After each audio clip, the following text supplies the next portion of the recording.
All right, should you take methadone? You're going to have to make that decision for yourself. I'll give you my experiences with it.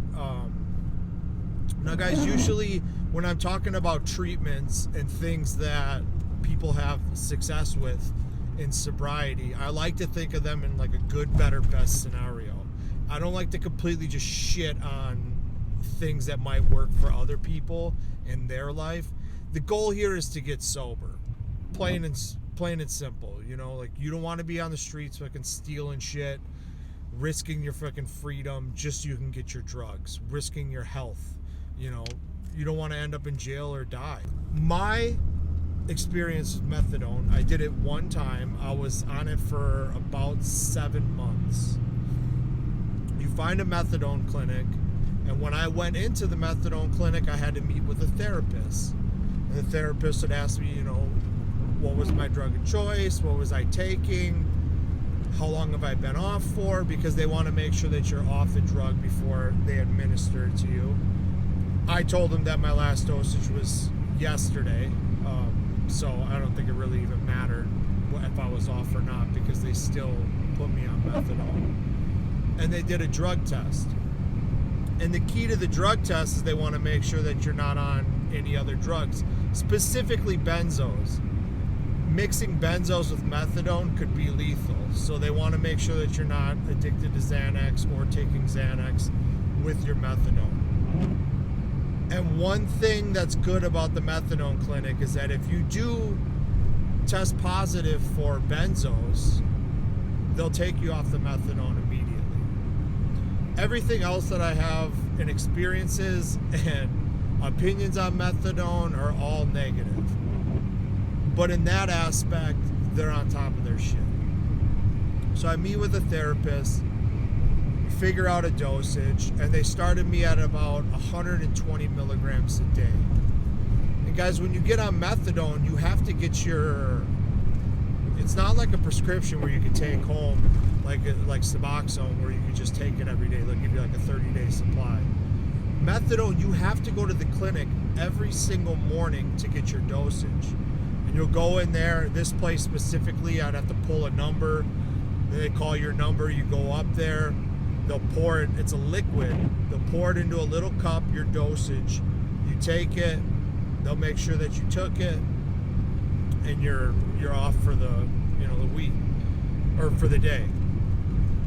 Once you've been on methadone for an allotted amount of time, and you've passed a certain amount of drug tests, and you become trusted, they'll let you take a few of them home for the weekend, so you don't have to show up on like Saturdays and Sundays.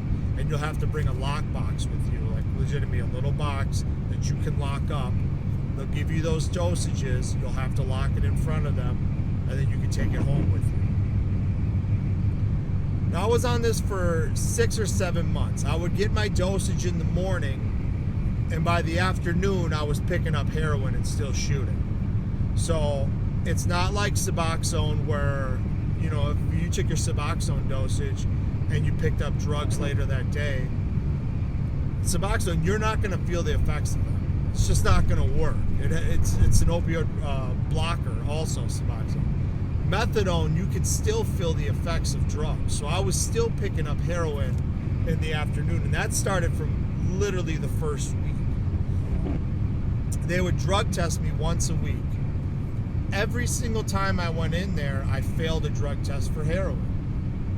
And I would tell the guy, I'd say, oh, you know, I took my medicine, I took my methadone this morning, and I was still sick by the afternoon, so I wanted to, you know, pick up drugs, you know.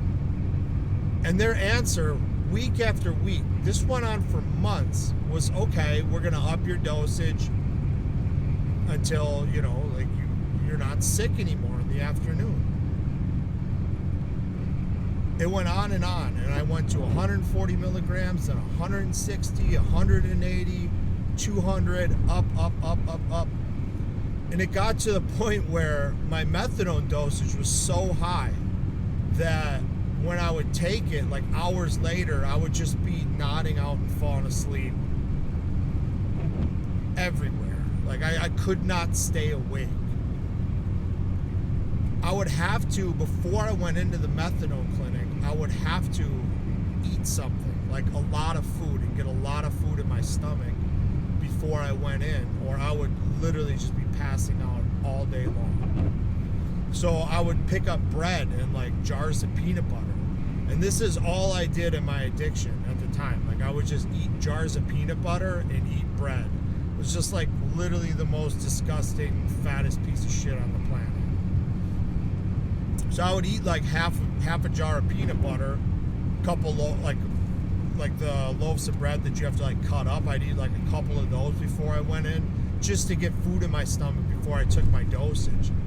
And when I started getting above like 220, 240 milligrams of like methadone a day, like I said, it was just knocking me the fuck out. And honestly, I was just still chasing the high. I wanted the rush, you know, I wanted to shoot up drugs. And I tried, when I would get my methadone for the weekend, I tried shooting up methadone a few times. That didn't work at all. But as soon as I was on methadone, I was still picking up heroin and still getting high in the afternoon. And there was never any help from any of these therapists ever. I failed every single drug test for 6 months straight. Never did they talk to me about it. It was always, we're just going to up the dosage. It was like the guy that was helping me and like was my therapist, like had no fucking clue what he was talking about. It was just completely just money driven at this place. And methadone treatment is not cheap. I don't remember what it was specifically, but it was like hundreds of dollars a week just to be able to get your methadone for the week. It was like something like $40 to $60 a day.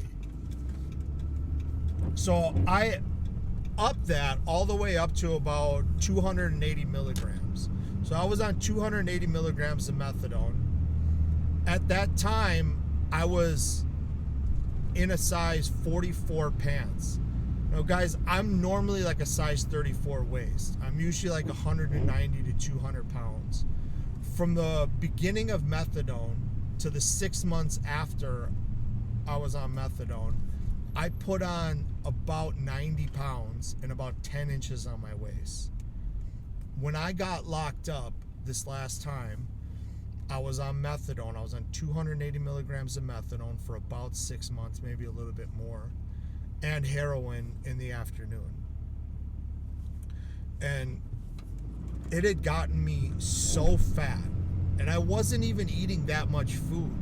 And I think that the methadone, like just lowering like my heart rate throughout the day, like I think it was just making me gain weight.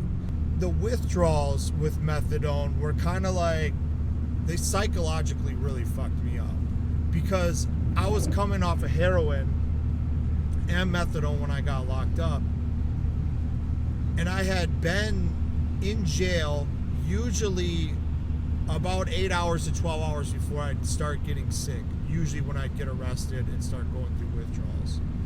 This time on methadone, a day went by, 2 days went by, and I was still feeling okay. I was a little sick.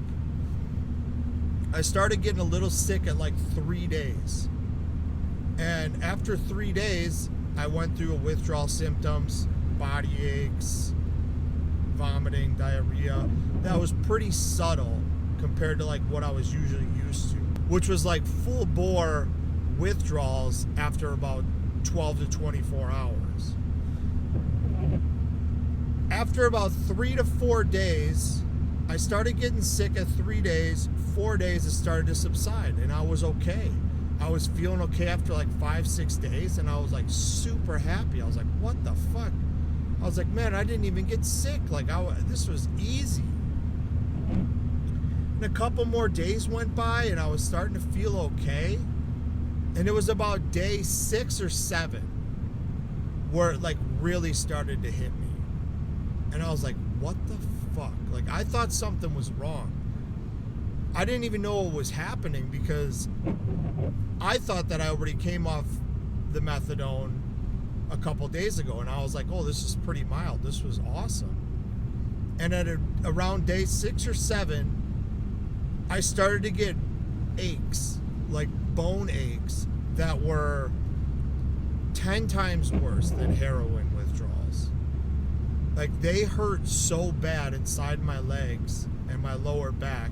Like, I felt this just itching and aching that was just turning my bones inside out. And I was sitting in my cell, punching my legs just as hard as I could, just to try to take my mind off of like how badly it hurt. And this went on for a week. It was probably around day 12 or 13 where the sickness was starting to subside a little bit. So like the vomiting, the diarrhea that had ended up coming back, the cold sweats, that all came back at around 6 days. And the body aches, they never fucking went away. Like, it must have been 3 or 4 weeks before they started to calm down a little bit. And I didn't start feeling normal for about 3 to 4 months. Guys, the withdrawals off methadone were absolutely fucking horrific. And the comparison, because I had come off Oxycontin before, I'd come off heroin before, I'd come off Percocets before, I'd come off crack before. Like, the comparison of those to methadone were just not even in the same ballpark. They had some slight differences, but the amount of time that it actually took to get out of my system was weeks. And the amount of time that it took me to actually start feeling better was months. I know a lot of people that are on methadone and they've been on it for years, and it helps them, you know, function as a normal human being. But guys, these are just band-aids, and you have to know that. And I always like to consider them in that good, better, best scenario. But you also have to be aware that you're band-aiding a problem. And when you're band-aiding a problem, there's no room for growth. Being low and being like pushed against a wall and being in pain and suffering through withdrawals and suffering to try to feel good is going to help you grow as a person.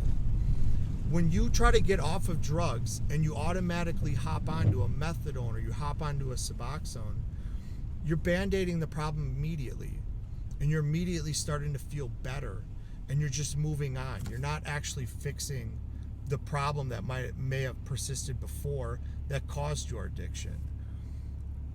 When you come off of drugs and you do it cold turkey, and you're suffering and you're trying to do anything you can to try to feel better at your lowest point, when you come up from that, the growth as a person that comes from this is just, it's immeasurable. I can't tell you how strong of a person I became suffering through that and growing myself as a person. I've tried all the methadones and the Suboxones, and they helped me live a good life. You know, they helped me at the time, but they didn't help me grow as a person. They didn't help me thrive in life. They didn't make me become the best person that I could become.